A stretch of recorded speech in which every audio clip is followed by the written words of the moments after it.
Hello friends, welcome to my channel. आज हम बात करने वाले हैं अमर राजा बैटरीज़ के बारे में। ये शेयर काफ़ी गिर चुका है, 52 वीक लो पर आ चुका है। तो इसमें क्या करना चाहिए, कैसी स्ट्रैटेजी रखनी चाहिए, ये मैं बताने वाला हूँ और इसके बारे में कंप्लीट डिटेल देने वाला हूँ। तो वीडियो एंड तक देखो, अच्छा लगे तो ज़रूर चैनल को सब्सक्राइब करना। ये है अमर राजा ग्रुप का वेबसाइट और यहाँ पर ये हम देखेंगे इसका बिज़नेस कैसा है, क्या क्या करती है। तो यहाँ पर वेबसाइट पे देखो, होम में बताया हुआ है कि 7 कंपनीज़ ये रन करती है अमर राजा ग्रुप, ठीक है। और उसके अंदर 16 बिजनेसेस है और यहाँ पर 15,417 लोग ये कंपनी में काम करते हैं।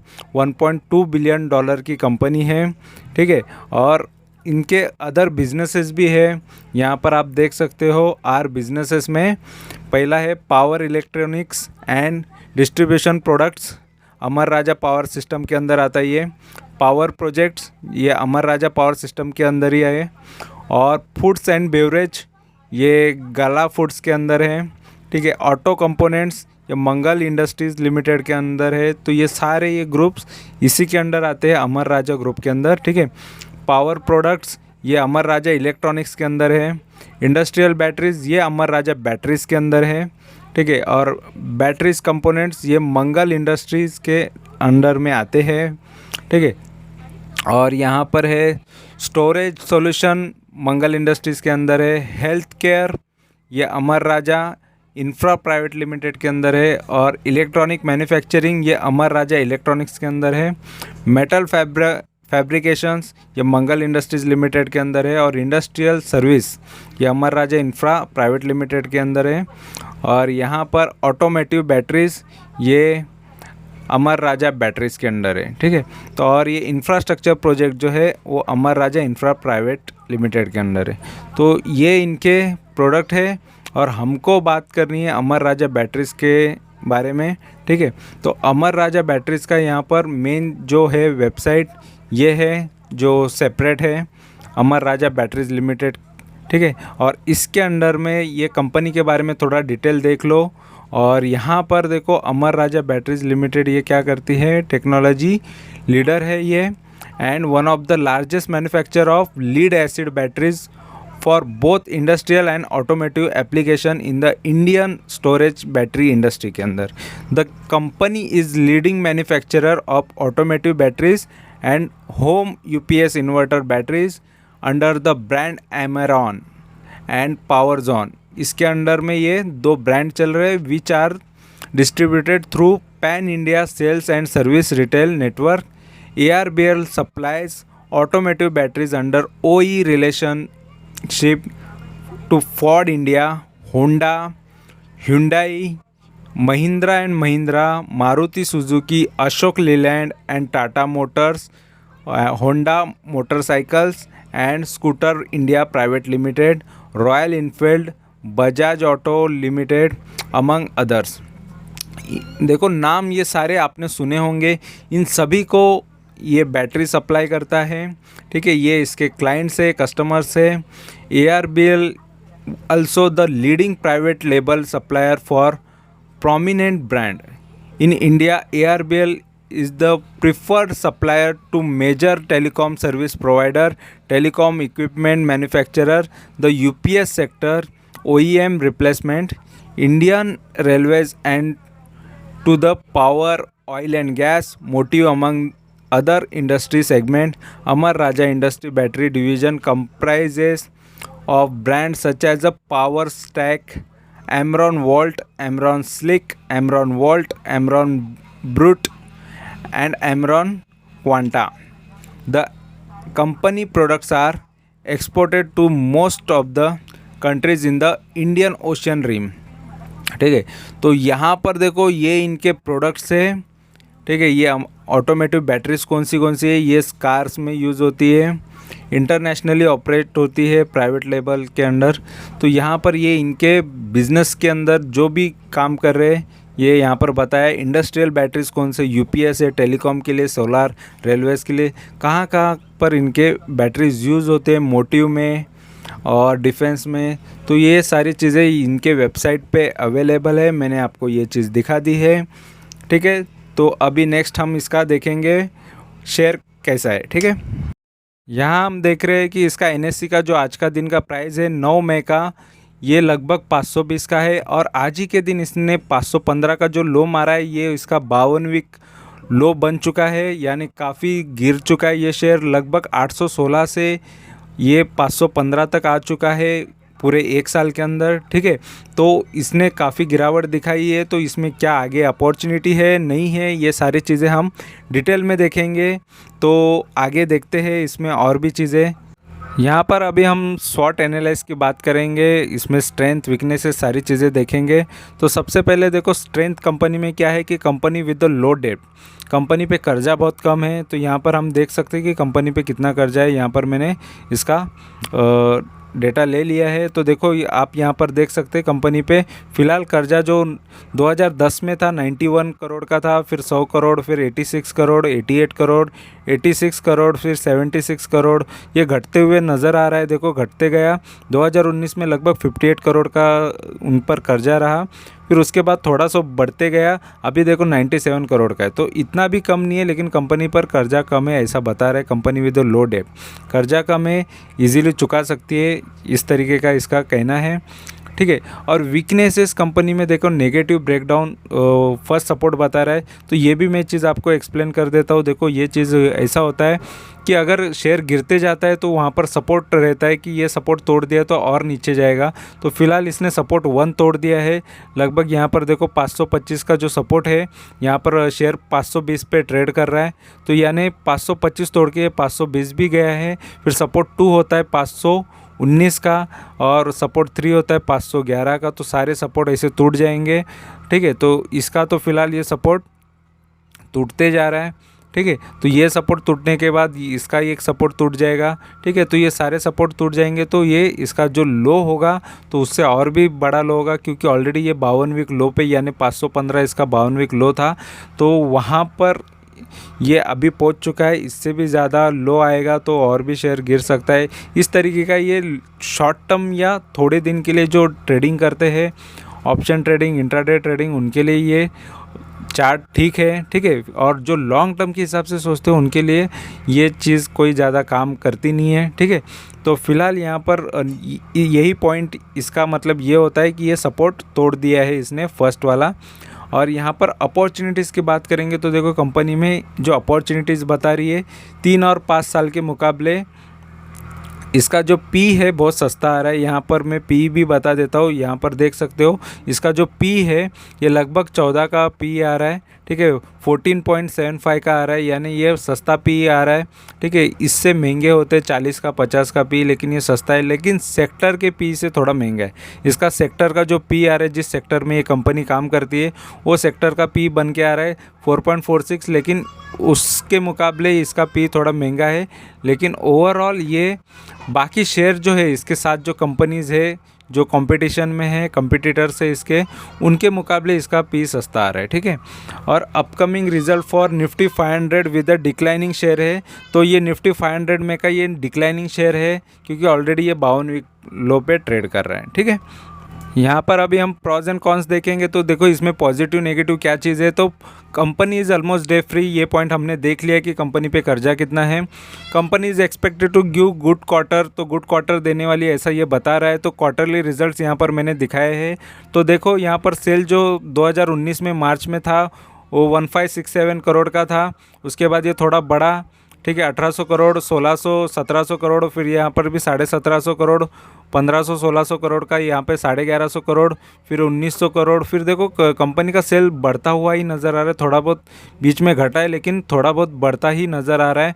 तो फिलहाल यहाँ पर देखो सितंबर के बाद ये दिसंबर का जो क्वार्टर का है थोड़ा सा बढ़ा हुआ है सेल्स। तो इसीलिए ये एक्सपेक्ट कर रहे हैं कि इस बार और अच्छे रिजल्ट्स आएंगे जो मार्च के रिजल्ट होंगे, ठीक है। और company has been maintaining healthy dividend pay out, तो कंपनी डिविडेंड पे आउट अच्छा देती है, यहाँ पर ये कहा गया है। तो वहाँ पर मैंने आपको ये भी बता दिया है कि डिविडेंड वगैरह कंपनी का किस तरीके का है, ठीक है। और यहाँ पर मैं आगे भी दिखा दूंगा कंपनी ने डिविडेंड कितना दिया है। यहाँ पर अभी कॉन्स की बात करेंगे तो देखो the company has deliver poor sales growth of 9.14% का, यहाँ पर पास्ट 5 साल से इसका ख़राब सेल्स है पुअर सेल्स है, ठीक है। तो इतनी ही ग्रोथ है, ज़्यादा ग्रोथ नहीं है कंपनी के सेल्स में। यहाँ पर आप देख सकते हो 2010 से इसका सेल जो है यहाँ पर 1464 करोड़ का था, 1464, 1761, 2364। देखो थोड़ा थोड़ा ही सेल्स बढ़ता हुआ नज़र आ रहा है, ठीक है। तो ग्रोथ जो है 9% के ग्रोथ से कंपनी चल रही है, लगभग ये 5 साल का यहाँ पर बताया हुआ है, ठीक है। तो फिलहाल कंपनी का ग्रोथ कम है, ये एक नेगेटिव है। कंपनी का ग्रोथ, सेल्स ग्रोथ ज़्यादा होना चाहिए। प्रमोटर होल्डिंग लो है, ये एक पॉइंट हम आगे देखेंगे कि प्रमोटर की होल्डिंग कितनी है, ठीक है। तो यहाँ पर मैं आपको दिखा देता हूँ कि प्रमोटर की होल्डिंग कितनी है। तो लगभग देखो प्रमोटर की जो होल्डिंग है ये यहाँ पर देख सकते हो 28% है, और यहाँ पर देख सकते हो 28% की ये होल्डिंग। और उसके बाद ये एफआईज की होल्डिंग है जो 18% है, और यहाँ पर जो ये डीआईज की होल्डिंग है 11.38% जो डीआईज है, ठीक है। और ये पब्लिक की होल्डिंग है, तो पब्लिक का सबसे ज़्यादा होल्डिंग है, 42% जो है पब्लिक के पास है। तो प्रमोटर के पास कम शेयर होते हैं तो ये थोड़ा लोग डर जाते हैं मोस्ट ऑफ, क्योंकि यहाँ पर सोचा जाता है कि अगर कंपनी के प्रमोटर या मालिक के पास ही कम शेयर है तो कंपनी का भरोसा ज़्यादा लोग नहीं करते। लेकिन फिर भी कंपनी पे अदर लोग जो है फॉरेन के इन्वेस्टर का अच्छा खासा पैसा लगाए, और यहाँ पर डीआई जो डोमेस्टिक इन्वेस्टर है उनका अच्छा पैसा लगा है। यहाँ पर देख सकते हैं म्यूचुअल फंड, 22 म्यूचुअल फंड ने इसमें पैसा लगाया है, अच्छी बात होती है। देखो म्यूचुअल फंड की होल्डिंग कम है, 2.85 ही है, लेकिन बाकी जो बड़े बड़े इन्वेस्टर्स है उनका पैसा ज़्यादा लगा है। तो ये लोग है, डीआईज है, एफआईज है, तो अभी भी डरने की कोई बात नहीं होती है, ठीक है। तो फिलहाल ये दोनों भी है और प्रमोटर है, तो अच्छा खासा होल्डिंग ये तीनों का मिला के बड़े इन्वेस्टर्स है ये सारे, तो इनका ही होल्डिंग अच्छा होना भी अच्छी कंपनी के लिए अच्छा होता है, ठीक है। और एफआईआईज के देखो 123 एफआईआईज है जो फॉरेन के इन्वेस्टर है उनका पैसा लगा है। फिलहाल 9 इन्वेस्टर कम हुए हैं, और 18% जो इनका पूरा ये एफआईआईज की होल्डिंग होती है, ठीक है। तो फिलहाल और यहाँ पर बता रहा है कि 3 साल से लगभग 24% होल्डिंग कम हो चुकी है। तो 24% गया किसके पास, तो ये तीनों के पास ये शेयर्स बढ़ गए हैं, ठीक है। तो फिलहाल कंपनी की होल्डिंग यहाँ पर हमने देख ली, शेयर होल्डिंग किस तरीके की है। यहाँ कंपनी का 1 साल का चार्ट देख रहे हैं हम, तो यहाँ पर आप देख सकते हो कि 1 साल में किस तरीके से गिरते आया हुआ है, ठीक है। फिर भी कंपनी ने 2 बार डिविडेंड दिया है, लगभग 6 रुपये का एक बार दिया है 29 जुलाई को, और यहाँ पर इंटरिम डिविडेंड भी दिया है लगभग 4 रुपये का 24 नवंबर को। तो 2 बार डिविडेंड इन्वेस्टर को मिल चुका है, लेकिन प्राइस तो बहुत गिरते हुए दिख रहा है, ठीक है। लेकिन फिर भी हम यहाँ पर देख सकते हैं कि 5 साल में किस तरीके का परफॉर्मेंस किया है कंपनी ने। तो लगभग देखो 5 साल में भी ये शेयर गिरते ही आया है, लगभग ये इसका 905 के हाई से ये गिरा, फिर से बढ़ा, फिर गिरा, फिर बढ़ा। तो 5 साल से परफॉर्मेंस इसी तरह का कर रहा है। और यहाँ पर आप देख सकते हो इसने लो जो बनाया था 348 का लो बनाया था इसका, लगभग ये 23 मार्च 2020 को कोविड की वजह से, ठीक है। फिर से इसने अच्छी खासी मूवमेंट दी, तो 3 गुना इसने रिटर्न दे दिया। जिसने 2020 में इन्वेस्ट किया उनको 3 गुना रिटर्न दिया, फिर से ये करेक्ट हो गया, ठीक है। तो फिर से ये डाउन साइड आ गया। तो फिलहाल यहाँ पर 5 साल के तो चार्ट ख़राब नज़र आ रहे हैं। और मैक्स की बात करेंगे तो मैक्स में देखो किस तरीके का इसने परफॉर्मेंस दिया है। तो लगभग इसने मल्टीबैगर रिटर्न्स दिए, लगभग 3-4 रुपये का जो शेयर था एक टाइम पे, एक ही रेंज में देखो कितने साल तक कभी भी के शेयर चलते हैं, फिर बाद में वो अच्छा खासा मूवमेंट देते। तो ये सब्र का फल होता है, हर किसी को नहीं होता है सब्र, तो उसकी वजह से ये फल छूट जाता है उनके हाथ से। लेकिन देखो कितने मल्टीबैगर इस ये टाइम पे, ये प्राइस पे अगर किसी को भरोसा होता है कंपनी पे, बहुत सारे शेयर्स ऐड करते जा रहा है, एक साथ पैसा नहीं होता है हर किसी के पास, लेकिन कोई थोड़ा थोड़ा करके बहुत सारा वेल्थ इसमें ऐड करते जाता है, तो ही ये इस तरीके का उसको फल मिलता है।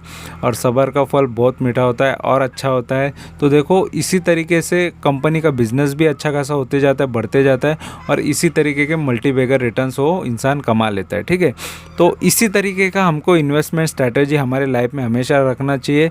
तो ये मैं आपको दिखा दूंगा कि ये रिटर्न्स कितने बन रहे हैं, ठीक है। तो फिलहाल ये रिटर्न्स मैं आगे आपको दिखा देता हूँ। और यहाँ पर आप देख सकते हो कि कंपनी ने किस तरीके के रिटर्न दिए हैं। तो 1 वीक में नेगेटिव रिटर्न है लगभग 6%, 1 महीने वाले को भी 9% का नेगेटिव रिटर्न है, 3 महीने वाले को भी 16% का नेगेटिव है। YTD यानी जनवरी से अभी तक जिसने इन्वेस्ट करके रखा है उनको नेगेटिव रिटर्न है। 1 साल वालों को भी 32-33% का नेगेटिव रिटर्न है, 3 साल वाले को 18% का नेगेटिव रिटर्न है। सभी को नेगेटिव रिटर्न, यहाँ पर लॉन्ग टर्म वालों को नेगेटिव रिटर्न मिल रहा है। तो ये क्या शेयर ख़राब है क्या? ऐसा सभी को लगेगा कि यार 3 साल से पैसा डाल के रखा है, कंपनी ने कुछ रिटर्न ही नहीं दिया। यहाँ पर देखो सालों साल से लोगों ने पैसा डाल के रखा था, उनको देखो कितने ज़बरदस्त रिटर्न दिए। तो मेन चीज़ होती है यहाँ तक देखो लोगों ने कितना पेशेंस रखा, अप डाउन हुआ रहेगा, लेकिन एक ही रेंज यहाँ पर नज़र आ रही है। 3-4 रुपये के टाइम से ये शेयर लोगों के पास था, देखो उसके बाद कंपनी ने अच्छे खासे रिटर्न्स दिए। ठीक है, 1100 के भाव गया था, फिलहाल अभी भी ये 6000-7000% रिटर्न होते अगर ये भाव अभी गिरा नहीं होता। तो ये फिलहाल के अभी के भाव के हिसाब से ये रिटर्न्स बता रहा है, लेकिन इस तरीके के मल्टीबैगर रिटर्न्स लोग लेते हैं, यहाँ तक ये खरीदते जाते और अच्छा खासा वेल्थ बना लेते हैं। ठीक है, तो इसीलिए सब्र करना चाहिए, सही टाइम पे सही इन्वेस्टमेंट करना चाहिए और पेशेंस रखो अगर कंपनी अच्छी है तो आपके पास। ठीक है, तो ये रिटर्न्स, और यहाँ पर मैं बता देता हूँ बड़े बड़े इन्वेस्टर्स ने भी या बड़े बड़े जो ब्रोकिंग कंपनीज़ है वो भी रिकमेंडेशन देती है। तो किस तरीके के देती है वो भी मैं आपको यहाँ पर दिखा देता हूँ और उसके बाद भी वो शेयर का हाल क्या होता है। ठीक है, तो दोस्तों यहाँ पर हम टारगेट देखने वाले हैं कि ब्रोकर्स ने क्या टारगेट दिए। तो ये शेर खान के कुछ टारगेट आए हुए हैं। ठीक है, तो ये पुराने टारगेट्स है, लेकिन मैं यहाँ पर इसलिए बात करना चाह रहा हूँ क्योंकि लोगों को टारगेट चाहिए रहते कि कितना जाएगा, क्या होगा, मैं लूँ तभी कि कितना भागने वाला है शेयर। तो हर किसी को टारगेट चाहिए रहते। तो यहाँ पर 29 नवंबर 2021 को शेर खान ने टारगेट दिया था, लगभग रिकमेंडेशन प्राइस था 610 रुपये का। 610 का यहाँ पर मैंने ये करके रखा है, देखो 610 के टाइम पे बताया था ये 29 नवंबर को। ठीक है, तो सबसे पहला जो टारगेट दिया था 29 नवंबर 2021 को दिया था उन्होंने, जब 610 का प्राइस था। तो फिलहाल अभी क्या प्राइस चल रहा है ये सभी को मालूम रहेगा कि 524 का भाव चल रहा है। ठीक है, तो ये देख लो कहाँ से शेयर कहाँ आ गया। तो इसमें गलती किसकी है, शेर खान की है, आपकी है या मार्केट की है? तो ओवरऑल मार्केट की होती है, लेकिन लोग यहाँ पर शेर खान का अकाउंट बंद कर देते। क्या मुझे ये जस्ट पूछना है कि किसने किसने तुरंत अकाउंट बंद कर लिया जब शेर खान ने ये रिकमेंडेशन दिया, और किसी ने लिया तो शेर खान का अकाउंट कम्प्लीटली बंद कर दिया या शेयर मार्केट ही छोड़ दिया? शेयर मार्केट छोड़ते जल्दी नहीं है, लेकिन बाकी जो चीज़ें हैं कि कोई सिखा रहा है तो वो चीज़ देखना बंद कर देते हैं, यूट्यूब पे आना बंद कर देते हैं। लोग क्या होते हैं कि जस्ट जहाँ पर लालच है वही चीज़ ज़्यादा अट्रैक्ट होते हैं। अभी यहाँ पर लालच दिखी, लेकिन यहाँ पर हार गए कि यार शेर खान ने लालच दिखाई, लेकिन यहाँ पर लॉस हो गया। लेकिन शेर खान का अकाउंट नहीं बंद करेंगे। ठीक है, क्या शेयर मार्केट भी नहीं छोड़ेंगे, सोचेंगे कि कोई और लालच दे रहा है क्या। ठीक है, तो यहाँ पर देखो नेक्स्ट टाइम भी इसने फिर से रिकमेंड किया। ठीक है, ये नेक्स्ट स्लाइड पे आप देख सकते हो कि शेर खान ने फिर से दोबारा 10 फरवरी 2022 को फिर से रिकमेंड, देखो 2-3 महीने बाद फिर से रिकमेंड कर रहा है शेर खान। तो फिर भी शेर खान बोल रहा है कि 620 के प्राइस पे ले लो। 3 महीने में भी जो हुआ नहीं, ठीक है, 3 महीने में भी जो टारगेट आया नहीं, ठीक है, फिर भी यहाँ पर इसने 610 के भाव पे या 610 पे नहीं मिला, वो 620 पे उसने बोल दिया। तो 620 से ये शेयर देखो फिर से गिरना चालू हुआ। तो मतलब यहाँ पर यही चीज़ हो रही है कि टारगेट्स अचीव नहीं हो रहे, क्योंकि 784 तो आया ही नहीं था, क्योंकि 784 बहुत दूर का है ये प्राइस, यहाँ पर है, यहाँ पर तो आया ही नहीं, क्योंकि यहाँ पर ये नवंबर था और यहाँ पर ये फरवरी। तो इसने 784 का टारगेट ही दिया नहीं, फिर भी रिकमेंडेशन तो अभी भी पड़ा हुआ ही है, क्योंकि टारगेट ही अच्छी नहीं हुई। तो किसने शेर खान के अकाउंट बंद कर दे, मुझे कमेंट में बता देना, या जो भी जिसने भी आपको रिकमेंड किया रहेगा और उसके बाद आपने शेयर मार्केट ही छोड़ दिया, या शेर खान का अकाउंट या कोई भी ब्रोकर का अकाउंट आपने छोड़ दिया। तो छोड़ते तो नहीं है, लेकिन उम्मीद तो रखे रहते। तो यही चीज़ें मेरे चैनल पे आपको सही सीखने मिलती है, क्योंकि मैं यहाँ पर लालच नहीं दिखाता हूँ, मैं यही प्रैक्टिकल चीज़ें बताता हूँ कि ये शेयर आज जो भी, क्योंकि इनको भी पता है यहाँ पर एक्सपर्ट बैठे, यहाँ पर जो यूट्यूब चैनल पे जो लालच देने वाले काम कर रहे हैं वो लोग नहीं है ये, ठीक है। ये भी जो बोलते हैं ये लॉन्ग टर्म के हिसाब से ही बताते हैं आपको, ठीक है। शेर खान हो या कोई भी कंपनी हो, आपको लॉन्ग टर्म के हिसाब से ही बताती है। आपको शॉर्ट टर्म 5 मिनट में, 10 मिनट में, 10 दिन में, 15 दिन में इस तरीके के टारगेट नहीं देते, क्योंकि ये लॉन्ग टर्म का सोचते कि हम किसी को रिकमेंड करें तो शेयर ख़राब भी ना हो, आगे फ्यूचर में वो इन्वेस्टर को प्रॉफिट ही निकले, ठीक है। तो फिलहाल मार्केट कंडीशन कैसी भी हो, फिर भी हमको थोड़ा थोड़ा करके इन्वेस्ट करना चाहिए, ये हमको सीखना चाहिए। तो फिलहाल यहाँ पर टारगेट तो अचीव हुए नहीं, लेकिन फ्यूचर में तो होंगे। तो इसी तरीके के मैंने जब शेयर बताया था तभी उसका प्राइस क्या था, अभी क्या प्राइस चल रहा है, तो सारी चीज़ें इक्वल ही होती है, सेम ही होती है, क्योंकि मार्केट कंडीशन ही ख़राब है। आप जाके ग्लोबल मार्केट के शेयर्स देख लो, एप्पल देख लो, अमेज़ॉन देख लो, जो भी शेयर्स है, और नेटफ्लिक्स देख लो, सभी शेयर्स गिरे हुए हैं। तो यहाँ पर रीज़न क्या है, तो ग्लोबल मार्केट है। आपका यहाँ पर इन्होंने जो रिकमेंड किया वो नहीं है, सारी सिचुएशन आपके हाथ में नहीं होती है। तो इसी वजह से मेन चीज़ है कि आपको वो चीज़ पे कंट्रोल रखना चाहिए। ऐसा नहीं कि कोई लालच दे रहा है उसको वो लालच में जाए और शेयर खरीदना चालू करे और उसको ब्लेम करे। किसी और को ब्लेम मत करो, कभी ज़िंदगी में ब्लेम मत करो। हर कोई आपको सिखा रहा है, हर कोई आपको ये कर रहा है, लेकिन मार्केट किसी के बस की बात नहीं है, ठीक है। मार्केट में स्लोली ये करो, नहीं तो आप कंप्लीटली बर्बाद होके बैठ जाओगे, कुछ नहीं आपको हाथ लगने वाला है। लोग इसी वजह से बदनाम है, शेयर मार्केट को इसी वजह से बदनाम करके रखा है, क्योंकि शेयर मार्केट लालच से भरा है और लालची ही इंसान यहाँ से ना बहुत बुरी तरह वो पिटता है, बहुत बुरा उसका हाल होता है। तो लालची मत बनो, इन्वेस्टर बनो, सही से सही ट्रेडिंग करो, सही चीज़ें करो, ठीक है। और नॉलेज लो, ऐसा नहीं कि 5 मिनट के आपको नॉलेज आ जाएगा, तो यहाँ पर नॉलेज लेते ही रहना है। हम भी यहाँ पर सीखते हैं, हम भी सिखाते भी हैं, लेकिन जो एक्सपीरियंस है कम से कम वो एक्सपीरियंस आपको शेयर कर रहे हैं कि ताकि आपको भी फ्यूचर में ज़्यादा लॉस ना हो। लॉस तो करना ही नहीं है मेरे चैनल पे, मैं तो यही चाहता हूँ, क्योंकि मैं खुद ही इन्वेस्टेड हूँ ये कंपनी में। मैंने जो शेयर डाला है मैं भी बता देता हूँ कि कब के डाले हुए, ये तो मैंने बता ही दिया है। तो यही चीज़ मैं चाहता हूँ कि सभी को ये चीज़ करने मिले, ठीक है। सभी प्रॉफिट करें, मैं प्रॉफिट करूँ तो भी आप प्रॉफिट करोगे, क्योंकि मैं जो बता रहा हूँ वो शेयर मेरे खुद के पोर्टफोलियो में होते हैं और उसमें से प्रॉफिट करूँगा तो ज़रूर आपको भी वो चीज़ प्रॉफिट में ही नज़र आएगी, ठीक है। तो वीडियो अच्छा लगा है तो ज़रूर चैनल को सब्सक्राइब करो, लाइक करो, कमेंट करो, दोस्तों के साथ शेयर करो। Thank you very much for watching my video. Thank you, bye bye.